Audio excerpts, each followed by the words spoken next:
So we know that nurturing and dependable relationships are the building blocks of healthy childhood development. And we've heard some people say, well, my psychiatrist told me that attachment is just the latest diagnosis du jour, and we're making a big thing about it.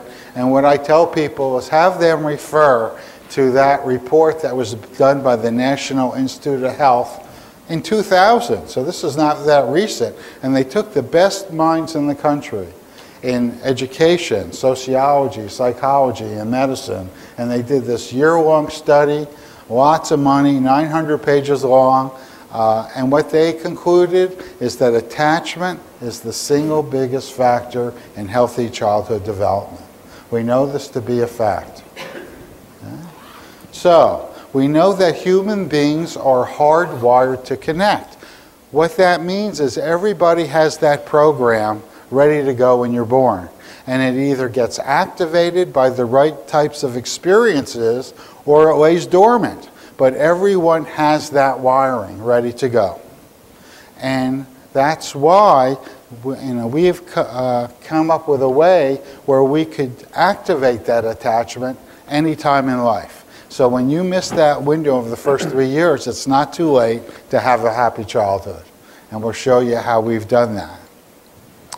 We talk about attachment changes the brain, and we have MRIs, we have brain scans. Now we know what areas light up under certain conditions. We know, for example, that when an infant looks at a human face, their brain lights up like you're turning on the lights in a stadium. That much goes on inside. But you know what? It doesn't happen the same way with autistic children and to a lesser degree with kids that are being abused and neglected. Okay? We know that child development is shaped by interplay of nurture and nature.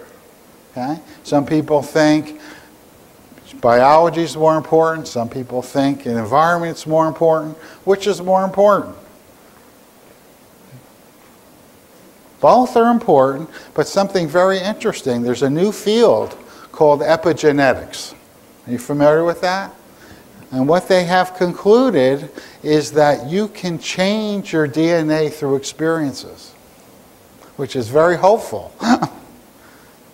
Bruce Lipton, in his book, The Biology of Belief, it's an excellent book talking about how they can do this. But we're learning about it now. We also know that learning self-regulation is essential for child development and lifelong health. Learning self-regulation, a lot of adults don't have that down. Okay? And where do you learn self-regulation? A lot of people don't realize that you have to learn it from the outside in. In other words, how do you down-regulate an infant? What do you do to calm an infant down? Gentle touch, rocking, soothing, talking. If you want to upregulate an infant, what do? You pick them up, you do the baby ease that we all do. And what happens is the infant then internalizes that and they learn self-regulation. But if you didn't have anyone to internalize it, let's say you were abused or you grew up in an orphanage in Russia where no one picked you up, you never learned self-regulation and you look like you're ADHD. You'd be diagnosed with ADHD when it's not truly ADHD. It's not a physiological problem. It's about learning how to downregulate. That's the good news.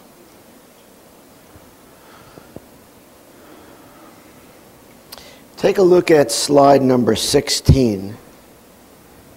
16. We'll talk a little bit about the brain.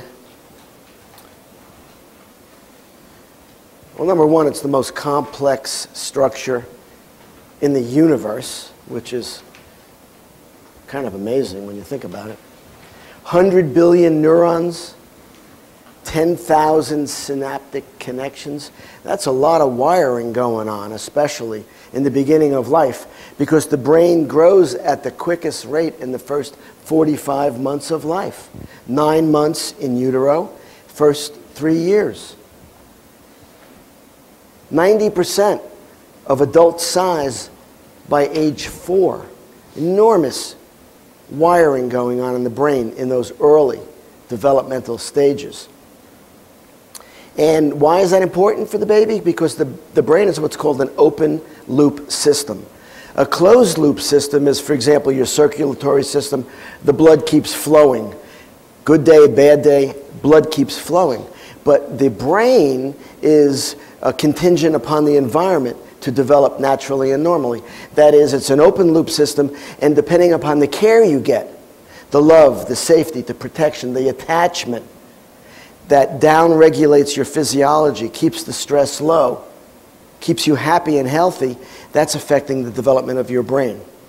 Now, it's terrific for the children who have good, loving care, but the children with abuse and neglect and deprivation and multiple moves, not so good for them.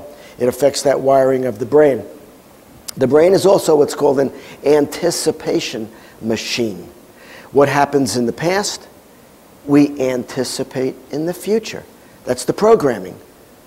So if we're loved in the beginning of life, we anticipate more love later. As a matter of fact, we create it, we look for it, we invite it, we allow it.